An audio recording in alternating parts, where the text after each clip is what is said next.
कराची के सानिया गुल प्लाजा में जहां बाग होने वाले अफराद की शनाख्त का अमल जारी है और जैसे जैसे लाशों की शनाख्त मुकम्मल हो रही है मैयतें वर्सा के हवाले की जा रही हैं। और आज जुम्मे की नमाज के बाद कराची के मुख्तलिफ इलाकों में सानिया गुल प्लाजा में जहां बाग होने वाले अफराद की नमाज जनाजा अदा की गई।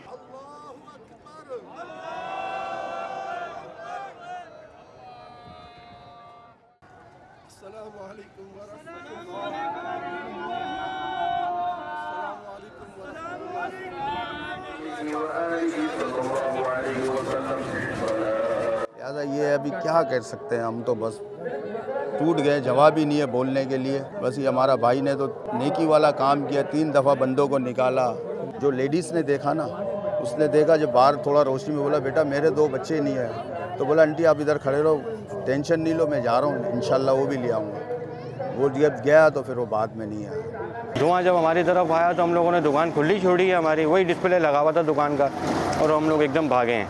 अच्छा, जब हम लोग भागे हैं 10 कदम चले नहीं है, ब्लैकआउट हो गया, लाइट ये वो सब बंद हो गया। भाई मेरा एक वर्कर और मैं, हम लोग तीनों साथ ही थे। बस अगले चौक तक पहुँचे नहीं पहुँचे, लेडीज़ जेंट्स का एकदम हुजूम आ गया, यानी मच्छी मार्केट बन गई। मोबाइल की लाइटें हमारी काम नहीं कर रही थी, यानी बिल्कुल बेबस हो गए थे। तो कोई कहाँ भाग रहा है, कोई कहाँ भाग रहा है। वॉशरूम वाली सीढ़ी से मैं नीचे उतर गया, दूसरे गेट बंद है, मैं नीचे उतर गया हूँ। भाई को कॉल की, 11:10 पे भाई को कॉल की।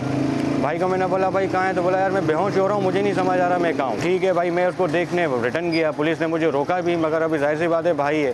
तो जब मैं भाई को देखने गया हूँ तो भाई मुझे नहीं मिला है। बहरहाल हम तो अपने भाई में लगे, कोई पैसों में थोड़ी को लगे रहेंगे। हमारा घर ही उजड़ गया, बहन का, हमारी 3 बच्चे हैं, उसके 2 बेटियां हैं, 1 बेटा है, छोटे बच्चे हैं, कोई बड़े भी नहीं है। इसका अदालत तो कभी भी नहीं हो सकता। बस इंसाफ चाहिए गवर्नमेंट से। गवर्नमेंट कर भी क्या सकती है, किसी ने पूछा नहीं है, कोई घर पे भी नहीं आया, किसी ने फ़ोन करके भी पूछा क्या हुआ क्या नहीं, किसी ने कुछ भी नहीं पूछा अभी तक। और सब जवासाल लोग थे, किसी का 1 बच्चा है, किसी के 2 बच्चे, 1 बच्चा है जिसकी उम्र 20 साल है।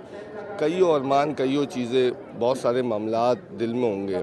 और इस वक्त इनके ख़ानदान भी जो सूरत गुजर रही है उससे शायद आप उनमें वाकिफ़ भी नहीं हो सके, ना हम उसको समझ सकें कि वो किस दर्द के अंदर है, ये वही समझ सकते हैं। और बड़े अफसोस के साथ कहना पड़ता है कि हमारी जो गवर्नमेंट है वो बिल्कुल नालायक हो गई है, बिल्कुल खामोश हो गई है। कराची वालों का आप हाल देखेंगे, मतलब कोई पुरसाने हाल नहीं है। शायद सिंध गवर्नमेंट ये समझिए कि यार हमने 1-1 करोड़ रुपये का ऐलान कर दिया तो इनके गम दुख सब खत्म हो जाएंगे, तो यार ऐसा नहीं है। क्या 1 करोड़ रुपये में वापसी आ सकते हैं? उस माँ के ऊपर अभी क्या गुजर रही होगी, उस बाप के ऊपर उस वक्त क्या गुजर रही होगी, उस बच्चों के ऊपर क्या गुजर रही होगी।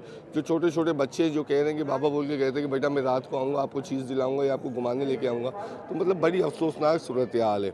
लावारिस यतीम कराची, इसका नाम तो ये होना चाहिए। और आपने देखा कि अभी वो ताबिश हाशमी ने भी बड़ी प्यारी बात बोली है, PIA लीज पे दे दिए, कराची भी लीज पे देते, हम लोग संभाल लेंगे, हम अपना टैक्स, अपना फ़ंड, अपना सब हम खुद संभाल लेंगे।